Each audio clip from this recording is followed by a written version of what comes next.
هێزên me dê dest pê bikin derfeta dawiyê ya çeteyan e.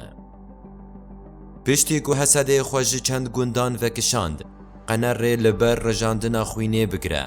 Herî dawiyê, birêveberê navenda ragihandinê ya Hesedê, Ferhad Şamî, li bara rewşa dêra zorê hişyariyê dide komikên çekdar.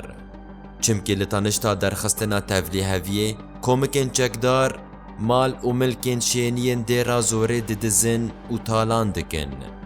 Lewra Hesedê qedexeya çûn û hatinê bo 48 saetan li dêra zorê ragihand. Kî li dû van komikên çekdar e?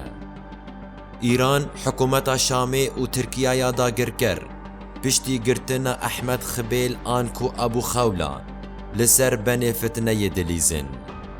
Şam û Tehran komikan tevî Cebilxaneyê bi rêya çemê Firatê derbasî dêra zorê dikin.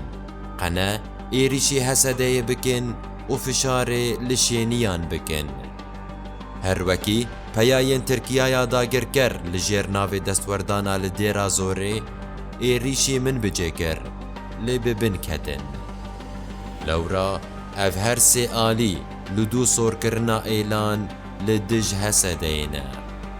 Hevdemî wê yekê berpirsê navenda ragihandinê ya YPG Siyamend Elî ji dêra zorê got ku hevahengiyeke berdewam di navbera Hesedê û êlên dêra zorê de heye.